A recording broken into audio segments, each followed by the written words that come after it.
Hello students. So in this session we are going to discuss about the problems of chemical equilibrium.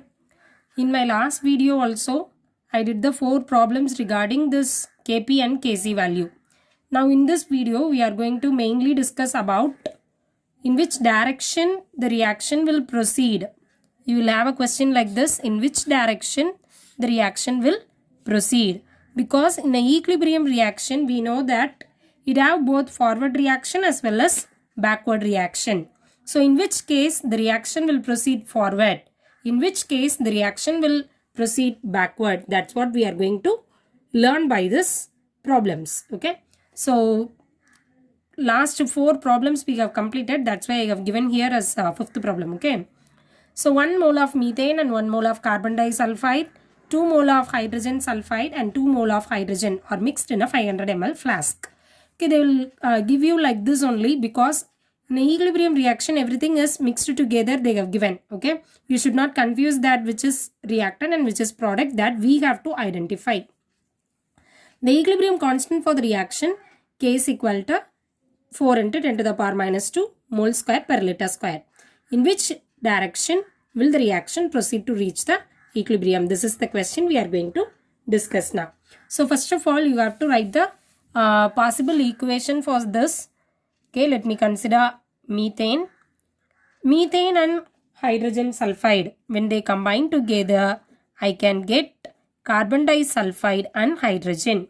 Okay, so all of them are in the gaseous molecules, gaseous state. Okay, mention G. Okay, and then balance this equation. Here there are 2 sulfur atoms, so let me put 2 here. And then check out the number of hydrogen. 4 plus 4, 8, isn't it? So I can have 4 molecules of hydrogen here. That's all. Now the equilibrium constant Kc is equal to 4 into 10 to the power minus 2 mole square per liter square. Okay, so we know that the volume is given here as 500 ml. So volume is equal to 500 ml.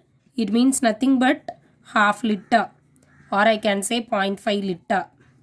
Okay, and then the methane, the concentration of methane in an initial state.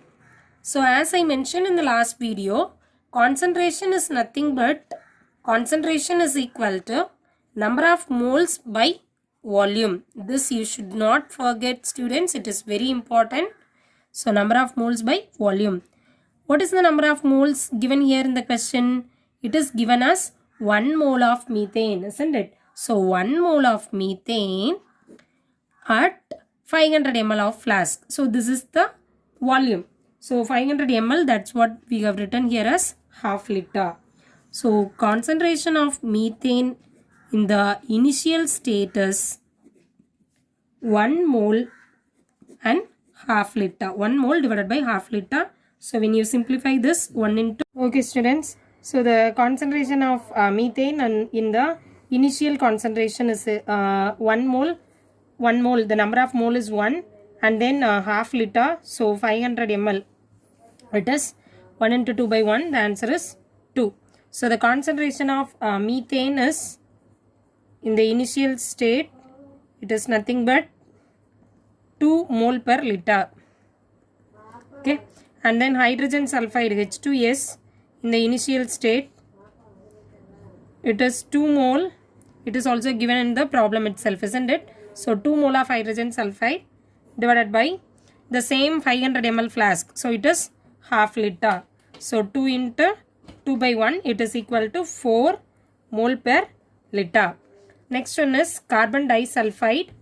So CS2, carbon disulfide at the initial concentration is equal to the carbon disulfide, it is given as 1 mole in the problem, isn't it? So 1 mole. It is also taken in the same 500 ml flask. So it is half liter. So 1 into 2 by 1, which is equal to 2 mole per liter. The last one is hydrogen. How many moles of hydrogen is given? 2 moles. So hydrogen in the initial state, it is equal to 2 mole, which is also dissolved in the same 500 ml flask. So half liter. So 2 into 2 mole per liter it is equal to 4 mole per liter. Okay, and then the question is, in which direction will the reaction proceed to reach equilibrium? So we have to compare Q and Kc. Now the Kc value is given in the given here 4 into 10 to the power minus 2, whereas the Q value here is that's what we have to calculate. So by comparing this Q and Kc, we can identify the direction of the reaction. So Q is nothing but the concentration of the products divided by concentration of the reactants. What are the products here? Carbon disulfide and then hydrogen. The number of moles of hydrogen which is written in the powers, okay, stoichiometry, divided by methane CH4 and then H2S. Okay, let us substitute all these values here. So CS2, that is carbon disulfide, I have written here. So it is 2, and then for hydrogen it is 4 mole divided by methane, it is also 2, and for hydrogen sulfide it is also 4. Okay, so here the hydrogen, the power it is 4, and for hydrogen sulfide it is the power is 2. Okay, and then so we can get the value as hydrogen sulfide as 2. So we can get the value as 2 powers will be cancelled out. You just check it out. Carbon disulfide 1, the power series 1, and then for hydrogen it is 4. For methane it is also 1 mole, and for hydrogen sulfide it is 2. Okay, so it is 4 power 2, so 16 mole per liter. Now the Q is greater than Kc, so the reaction will proceed to the left hand side. Left hand side means it is a backward reaction. Reverse reaction can only take place.